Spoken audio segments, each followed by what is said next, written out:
43ရဲ့နတ်ဖျားဧကရစ်တွေကိုသူတို့ကိုစုပ်ဖြဲခွင့်ပေးလိုက်စီနီယာအိုးရန်ဘာကြောင့်များခမားမျက်လုံးကနည်းနည်းနီရဲနေတာလဲငိုနေတာလားဝီရင်ကတန်းတော်မမေးပဲမနေနိုင်တော့ပေအိုးရန်ချူလောကသူ့ကိုတစ်ချက်ကြည့်လိုက်၏အဓိပ္ပာယ်မရှိတာငါငိုနေတယ်လို့ဘသူပြောလဲငါကဘာလို့ငိုရမှာလဲငါမျက်လုံးထဲတဲဝင်သွားလို့လေသိခါကြီးမြတ်လာတဲ့နတ်ဖျားဧကရစ်ကသူ့မျက်လုံးထဲတဲဝင်ခွင့်ပေးမှာလားကောင်းကင်ကြီးကိုကျိန်ဆဲနေပြီးနွားနိုးကမျက်စိထဲကိုမတော်တဆဆင်သွားတယ်လို့ဘာကြောင့်မပြောတာလဲငိုတာကငိုတာပဲပေါ့ဂုံတိတ်ခါကြီးမားတဲ့နတ်ဖျားဧကရစ်ကကိုလို့ရဲ့အတွက်တာဝန်ယူရဲရမှာပေါ့ရဲရှောင်လိုလူမျိုးရှိနေတဲ့အတွက်သူကရွှမ်းရံနတ်ဖျားမျိုးနွယ်ကိုမနာလိုဖြစ်နေတာမဟုတ်လားဘာတွေဖုံးကွယ်နေဖို့လို့လဲအိုးရန်ချူလောကသူဤရင်ထဲကျိန်ဆဲနေတော့သည်မဟုတ်ဘူးငါဒီတိုင်းဆက်မသွားနိုင်ဘူးသို့တော့ယခုအခိုက်အတန့်တွင်ရဲရှောင်ကတမလွန်လောကနတ်ဖျားမျိုးနွယ်နှင့်သူ၏ဆက်ဆံရေးကြောင့်သူတို့ကိုသင်ခန်းစာပို့ချတာနားထောင်ခွင့်ပေးပြီးသူတို့၏ကျင့်ကြံစစ်မြင့်တင်ပေးခဲ့တာဖြစ်သည်ကာလကြာရှည်ပြီးနောက်ရွှမ်းရံနတ်ဖျားမျိုးနွယ်၏လူများအားလုံးအစင်းမြင့်နတ်ဖျားဧကရစ်သို့အဆင့်တက်လှမ်းပြီးထိုအချိန်ကြရဲရှောင်သည်သူတို့အပေါ်ကောင်းတော့မှာမဟုတ်ပေအကြောင်းမှာထိုအချိန်ကြရဲရှောင်၏ခွန်အားသည်နှောင်းအဆင့်နတ်ဖျားဧကရစ်နယ်ပယ်သို့တက်လှမ်းပြီးဖြစ်နေနိုင်သောကြောင့်ဖြစ်သည်ယခုအခေါက်တွင်မူသူတို့၏ဆက်ဆံရေးအရာကူညီသည့်တိုင်သူကအလွန်ဆုံးမှာရွှမ်းရံလုံးနှင့်ကြံသည့်သူများကိုလာခိုင်းပြီးတမလွန်လောကနတ်ဖျားမျိုးနွယ်၏လူများကိုသင်ခန်းစာပို့ချခိုင်းလောက်သည်သို့တော်ရဲရှောင်၏ပို့ချမှုနှင့်ညီတို့ရွှတ်နိုင်မည်နီထိုအရာအပြင်နောက်ထပ်အရေးကြီးဆုံးပြဿနာတစ်ခုရှိသည်ပို့ချမှုကိုညီမျှစိတ်အားထက်သန်စွာပို့ချစေကမူထိုအကြောင်းရင်းကြောင့်သူတို့ခန္ဓာကိုယ်ထဲရှိသွေးမျိုးဆက်စွမ်းအားကပြောင်းလဲသွားမှာမဟုတ်ပေသွေးမျိုးဆက်စွမ်းအားမပြောင်းလဲခဲ့လျင်သူ၏ကျင့်ကြံမှုကအလွယ်တကူပြောင်းလဲမှာမဟုတ်သင်ခန်းစာပို့ချတာနားထောင်ခြင်းကအ ਨੇ အကျိုးသာပြောင်းလဲနိုင်သောညာအဓိကသောချက်ကသွေးမျိုးဆက်စွမ်းအားဖြစ်နေသေးသည်သူသည်ရွှမ်းရံသွေးမျိုးဆက်ကိုရရှိရန်နည်းလမ်းတစ်ခုစွန့်စားရမည်ရဲရှောင်၏နို့ကိုရယူဖို့မလွယ်ကူသောညာရွှမ်းရံလုံးနှင့်အခြားသူများကမည်သို့ဖြစ်မည်နည်းမည်သည့်နည်းနှင့်မဆိုလူတိုင်း၏ဆက်ဆံရေးကမဆိုးပေသူတို့ကိုအယက်မူးအောင်တောက်ခိုင်းပြီးသူတို့ကိုပြန်ခေါ်သွားရန်အခွင့်အရေးတစ်ခုရှာရမည်ပြီးနောက်နတ်ဖျားမျိုးနွယ်စုထဲ၌အင်မတန်အရေးချင်းရှိသည့်သူတချို့ကိုရှာနိုင်၏ဟာဟာဟာ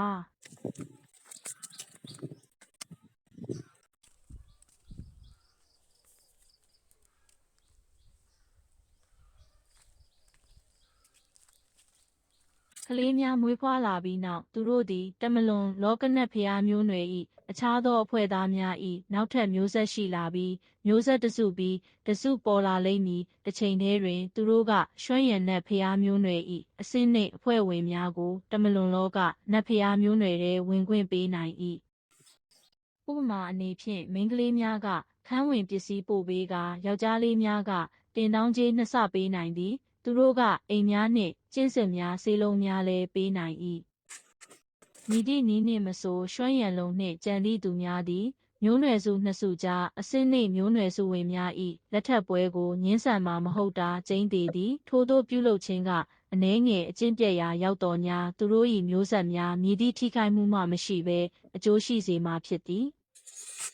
နောင်ကြတမလွန်လောကနတ်ဖျားမျိုးနွယ်ကိုရွှမ်းရံနတ်ဖျားမျိုးနွယ်ကလက်သိမ့်ခံလာလိမ့်မည်ရွှမ်းရံနတ်ဖျားမျိုးနွယ်၏သွေးမျိုးဆက်စွမ်းအားပိုတန်မာလာခြင်းကြောင့်သူတို့သည်တမလွန်လောကနတ်ဖျားမျိုးနွယ်ကိုဖိနှိပ်ထားပြီးသူတို့ကိုရွှမ်းရံနတ်ဖျားမျိုးနွယ်၏မတူညီသောသွေးမျိုးဆက်အဖြစ်ပြောင်းလဲလိုက်သည်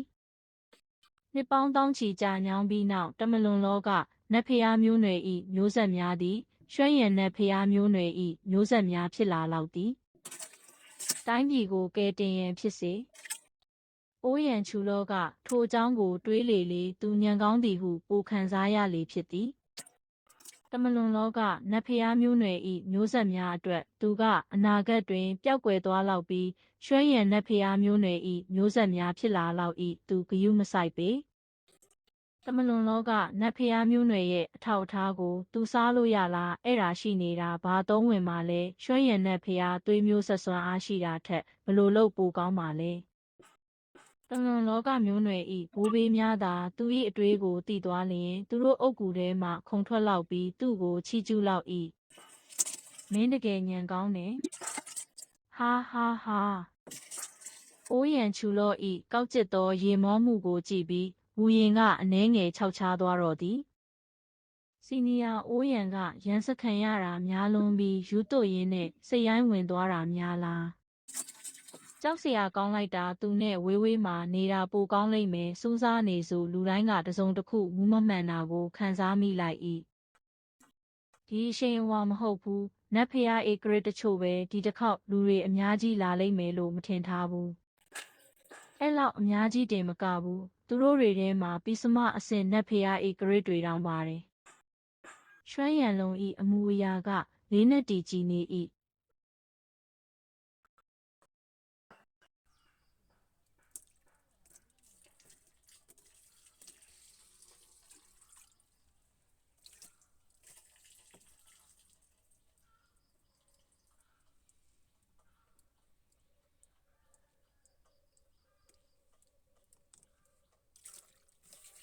သူသည်စတုထအဆင့်နတ်ဖျားဧကရစ်နယ်ပယ်ကိုအဆင့်တက်ပြီးပြီဖြစ်သည်ထို့ကြောင့်သူ၏တည်မြင်နားလည်မှုအရှိန်အဝါသည်ကြံသေးသူများထက်အစာပေါင်းများစွာပိုတန်ပါသည်သူပြောတာကိုကြားပြီးကြံသေးသူများ၏အင်မတန်လေးနက်တီကြည်သောအမူအရာများကပိုတောင်မှုန်မိုင်းသွားလေ၏ဒီစမအဆင့်နတ်ဖျားဧကရစ်နယ်ပယ်တောင်ရောက်လာလေသည်တေဆန်း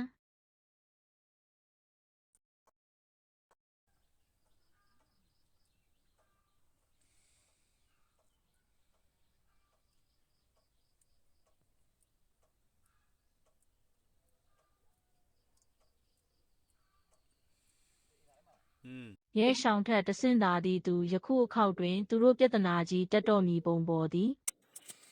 ရွှမ်းရံတောင်အတွင်းပိုင်းထဲတွင်ထိုရှိန်ဝါကိုအာယုံခံမိသည့်အာရိုနာကမထိန်ထားနိုင်တော့ဘဲစိတ်အားထက်သန်စွာပြောတော့သည်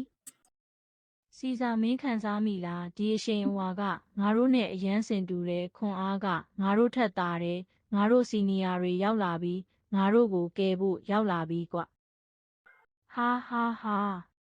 ဒီလိုအားကောင်းတဲ့အရှိန်အဝါကနတ်ဖျားဧကရစ်နယ်ပယ်ပိစမအဆင့်မှာပဲရှိတာဖြစ်ရမယ်တယောက်တည်းမဟုတ်ဘူးစုစုပေါင်း2ယောက်ကတခြားသူတွေကနတ်ဖျားဧကရစ်နယ်ပယ်စတုဒ္ဓအဆင့်မှာရှိတာနတ်ဖျားဧကရစ်နယ်ပယ်တတိယအဆင့်မှာရှိတဲ့သူတွေလည်းရှိတယ်ငါတို့ကယ်တင်ခံရပြီငါတို့ကယ်တင်ခံရပြီငါတို့ရဲ့နတ်ဖျားဧကရစ်တွေကသူ့ရဲ့ခွေးသွားတွေကိုအပိုင်းပိုင်းအဆဆဆုပ်ဖြဲပစ်မှာကျိန်းသေးတယ်သူဘလောက်မောက်မှာလဲဆိုတာကြည့်ကြတာပေါ့လောင်ချိုင်းအပြင်ဘက်တွင်ရှိသည့်ရဲရှောင်ကလည်းထိုရှိန်ဝါကိုခံစားမိသည်သို့တော်သူ၏အမူအရာကများစွာမပြောင်းလဲသွားပေ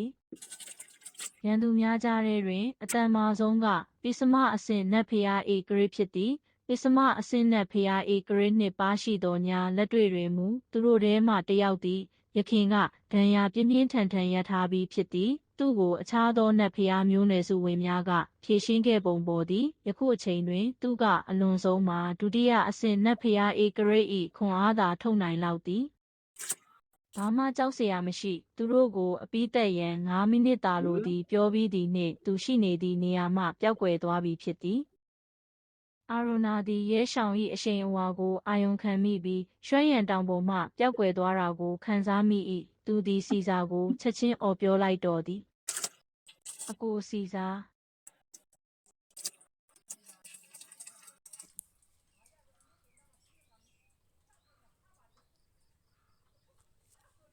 အကိုစီစာအဲ့ဒီကောင်ကကြောက်သွားပြီသူထွက်ပြေးသွားပြီတွေးလိုက်လားသူထွက်ပြေးသွားပြီကျုပ်တို့ရဲ့တိုင်းပညာရှင်တွေရောက်လာခါစကိုသူကလမ်းဘေးခွေးတကောင်လို့အမြီးကုပ်ပြီးထွက်ပြေးသွားတယ်စီစာဤမျက်နှာပေါ်မျက်ရည်စီးကြောင်းနှစ်ခုပေါ်လာလေ၏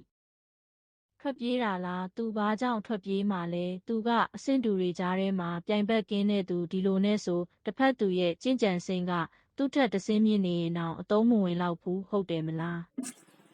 ပြီးသွားပြီဒီတစ်ခေါက်တကယ်အပြီးသက်သွားပြီပိ ပိစမအစင်းနဲ့ဖျားအေဂရစ်တပါးတောင်ဒီထောင်6ထဲကျသွားပြီးအရေးအတွက်တွေဆက်လျှော့ကြနေ၏မှာပဲအာရိုနာမင်းသစ္စာဖောက်ကောင်မင်းကိုခုတ်ထစ်ပစ်ချင်တယ်အာရိုနာသည်သူထက်ငိုနေတာကိုတွေးလိုက်ရသောအခါမရေမောပဲမနေနိုင်တော့ကပြောလိုက်လေ၏အကိုစီစာဘာလို့ငိုနေပြန်တာလဲအရင်တုန်းကအကိုငိုရတာဒီလောက်သဘောကျမှန်းကြုံမသိခဲ့ဘူးဒါပေမဲ့မငိုတာကောင်းလိမ့်မယ်ကျုပ်တို့ကဂုံတရေရှိတဲ့နတ်ဖျားအေဂရစ်တွေပဲလေခမားဒီလိုအမြဲတမ်းငိုနေတာအခြားသူတွေသိသွားရင်ခမားကိုလောင်နေမှာကျိန်းသေးတယ်ခဏအကြာတွင်သူသည်နတ်ဖျားအေဂရစ်စီစာ၏ပခုံးကိုပုတ်လျက်နှစ်သိမ့်ပေးလိုက်သည်မေးလိုက်တော့ဒါဆိုငိုခိုင်းလိုက်ပြောရရင်ပြီးခဲ့တဲ့ရက်တွေတုန်းကအတော်ခံစားခဲ့ရတာပဲလေဒါပေမဲ့ဒီအိမ်မက်ဆိုးတွေအားလုံးမကြခင်ပြီးသွားမှာပါကျုပ်တို့ကဲတင်ခံရတော့မယ်ရဲရှောင်သည်ရွှမ်းရံတောင်အပြင်ဘက်သို့ရောက်သောအခါရွှမ်းရံလုံးနှင့်ကြံသည့်သူများသည်သူ့စီဝိုင်းလာကြသည်သူတို့အမူအရာကလေးနဲ့တီကြည်နေလျက်သူတို့ပြောလိုက်သည်ရဲရှောင်မင်းခံစားမိလားတစ်ဖက်သူမှတိုင်းပညာရှင်တယောက်ပါလာတယ်သူ့ရဲ့ခွန်အားကအလွန်တန်မာတာသူတို့ထဲမှာပူစမအဆင့်နတ်ဖျားအေဂရစ်တွေတောင်ရှိတယ်ရဲရှောင်ကခေါင်းကြီးလိုက်၏ကျွန်တော်သိတယ်အားလုံးရွှမ်းရံတောင်ကိုကောင်းကောင်းဂရုစိုက်ပေးပါခမားတို့အိမ်ကိုဘသူမှခိုးယူခွင့်မပေးနဲ့ကျွန်တော်တစ်ချက်သွားကြည့်ဦးမယ်ပြောပြီးသည်နှင့်သူသည်ခြေအသာဖို့နင်းလျက်နေရာမှချက်ချင်းပျောက်ကွယ်သွားတော့သည်အစ၌လူတိုင်းသည်အနှဲငယ်စိုးရိမ်ပူပန်နေသေး၏သို့သောရဲရှောင်ထွက်လာသောအခါလူတိုင်းသည်စိတ်ပူပန်စရာမလိုတော့ဟုခံစားလိုက်ရသည်သူတို့စိတ်အေးသွား၏ရဲရှောင်သည်သူတို့အတွက်ထိတ်လန့်မှုများစွာဆောင်ယူလာသောကြောင့်ဖြစ်သည်အလွန်များပြားလွန်းပေ၏အဆုံးကြသူတို့၏ခန္ဓာကိုယ်ကိုအလိုလျောက်တုံ့ပြန်ဖို့အနေထားထိတန်းဖွင့်ပေးလိုက်သည်ရဲရှောင်လှရှားသည်၍ရဲရှောင်အနိုင်ရမည်ဆိုတာကြည့်ဖို့တောင်မလိုအပ်ပေရင်းမို့ကောင်းလိုက်တာရဲရှောင်လှရှားခဲ့ရင်ငါတို့တွေကပွဲကြီးပရိသတ်ဖြစ်သွားသလိုပဲအားလုံးကနတ်ဖျားအေဂရစ်နယ်ပယ်ထဲမှာပဲရှိနေတာသူကအစ်စ်မှန်နတ်ဖျားအေဂရစ်တစ်ပါးဖြစ်ပြီးငါတို့တွေကလက်ကင်တုတ်တွေလို့ဘာလို့ခံစားမိနေတာပါလဲဒီတစ်ခေါက်ရဲ့ရှောင်အချိန်ဘယ်လောက်သုံးမလဲသိချင်မိတယ်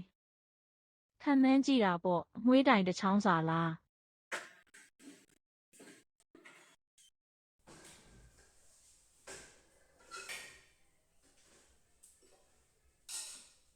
အမွှေးတစ်ချောင်းစာတာကနည်းနည်းတို့တောင်းလွန်းမနေဘူးလားရဲရှောင်ကအလွန်ကြောက်စရာကောင်းပေမဲ့တစ်ဖက်သူကနတ်ဖျားအေဂရစ်တွေအများကြီးလွတ်လိုက်ပြီးသူတို့ထဲက2ယောက်ကနတ်ဖျားအေဂရစ်အဆင့်ပစ္စမနယ်ပယ်မှာရှိတာလေဒီဖီအားကအသေးမွားမဟုတ်ဘူးအ ਨੇ ဆုံးတော့သူကမွှေးတိုင်နှချောင်းစာလိုလိမ့်မယ်လို့လောင်းရဲတယ်ဒီလောက်စိတ်အားထက်သန်နေကြတယ်လားငါလဲလာမယ်ကျန်နေမြေတစ်ခုလောင်းကြီးထက်မယ်စတူရန်မိုင်းထောင်ချီရှိတဲ့ကျန်နေမြေလေးငါရောပဲကျေဆုံးသောကောင်းကင်ထဲတွင်ရွှမ်းဟွန်မဟာလောက၏နတ်ဖျားအေဂရစ်များသည်ရွှမ်းရံအံ့ဖွယ်နေမည်သို့ရောက်လာကြပြီဖြစ်သည်မလန့်မကန့်ရှိဂျေအေရီယာကိုကြည့်ပြီးလူတိုင်းကရုတ်တရက်ပြောလိုက်သည်ဒါကရွှမ်းရံအံ့ဖွယ်နေမည်လားတိတ်တော့မတူသလိုပဲငါအရင်သွားခဲ့တဲ့နေရာတွေနဲ့ရှုရင်နဝမအဆင့်နတ်ဖျားမျိုးနွယ်ရဲ့အံ့ဖွယ်နေမည်နဲ့အကွာကြီးပဲတိုင်းပညာရှင်တွေရဲ့အရှိန်အဝါပဲဖြစ်ဖြစ်ဝိညာဉ်စွမ်းအင်ပဲဖြစ်ဖြစ်သူတို့ကအဲ့နေရာလောက်မများဘူးသူတို့တကယ်ဘာဖြစ်နေမှန်းမသိတော့ဘူးဇက်တိုက်ရှုံးနေခဲ့ရတယ်လို့ကွာသို့တော်ပြောပြီးချိန်တွင်နောက်ထပ်ပစ္စမအစင်းနဲ့ဖျားအေဂရစ်ကသူ၏မျက်လုံးများရုတ်တရက်မေးကြိုးလိုက်တော်သည်တတိထားတယောက်ရောက်လာနေပြီပြောပြီးသည်နှင့်အင်မတန်အားကောင်းသည့်ဓားရောင်ကြီးသည်ရွှမ်းရံအံ့ဖွယ်နေမည်မှရုတ်တရက်ပောက်ကွဲထွက်လာ၏မြန်ရှောင်းအားလုံးဟူသည့်စကားကိုမပြောနိုင်သေးခင်ရွှေရောင်ဓားရောင်ကြီးသည်နတ်ဖျားအေဂရစ်များထဲမှတယောက်၏ရင်ဘတ်ကိုထိုးပေါက်သွားပြီးသူ့ကိုထက်ချမ်းကွဲသွားစေကာသူ့ကိုဆိုးဝါးသည့်အော်တန်များထွက်ပေါ်လာစေ၏ထိုဓားရောင်ကြီးသည်မိုင်း1000ကျော်အကွာအထိရောက်ရှိသွားသည်အလင်းရောင်ကြီးကလျှက်စီးစွမ်းအင်ကြွယ်ဝစွာပါဝင်သည်အစွမ်းထက်သည့်တက်ရောက်အားကဖြတ်ကျော်သွားသည်နှင့်ရင်းနောက်ရှိကျဲကျွန်း73ခုနီးပါးကကွဲထွက်သွားတော့၏ဖိအားဖြတ်တန်းသွားရာနေရာတိုင်း၌ဥက္ကာခဲများကဖုံမှုများဖြစ်ကုန်သည်စ တုဒ္ဓအဆင့်နတ်ဖျားဧကရစ်၏တိုက်ခိုက်မှုသည်ကဘာငယ်များစွာကိုထိခိုက်စေဖို့လုံလောက်သည်ကျဲကျွန်းလေးတစ်ခုကိုအလွယ်တကူဖျက်ဆီးနိုင်သောနတ်ဖျားဘရင်များနှင့်ရှုလျင်နတ်ဖျားဧကရစ်များသည်ကျဲကျွန်းတရာစင်ခန့်ကိုအလွယ်တကူဖျက်ဆီးနိုင်၏ညံလိုက်တာနတ်ဖျားဧကရစ်များ၏အကြည့်များမှေးကျုံမိသွားသည်မည်သူကမှထိုကွက်အဲ့လောက်မြန်မည်ဟုမထင်ထားပေဓာအလင်းတန်းမြင်လိုက်ပြီးသည့်ခဏ၌နောက်တစ်စက္ကန့်တွင်ရှေ့သို့ဓာကရောက်လာပြီးဖြစ်သည်ငင်းကနတ်ဖျားဧကရစ်ကိုတုံ့ပြန်ရန်အခွင့်အရေးတောင်မပေးဘဲပိုင်းဖြတ်သွား၏သူတို့မထိတ်လန့်နိုင်သေးခင်ပစ္စမအဆင့်နတ်ဖျားဧကရစ်ကတစုံတစ်ခုအာယုံခံမိပုံပေါ်ပြီးချက်ချင်းအော်ပြောလိုက်၏လင်းဝေမင်းရဲ့ဘယ်ဘက်ကိုအာယုံစိုက်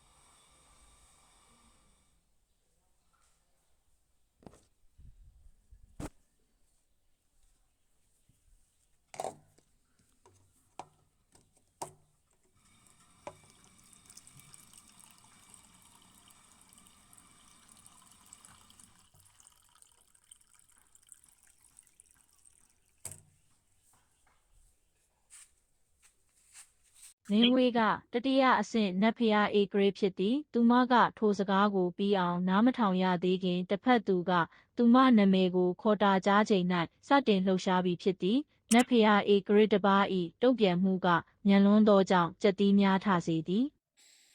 သို့သောသူမလှုပ်ရှားလိုက်ချိန်သူမမျက်လုံးထဲ၌အလင်းဖြက်ခနဲပေါ်လာပြီးသူမခေါင်းကခနာကိုယ်နှင့်တီးခြားဖြစ်သွားတော့သည်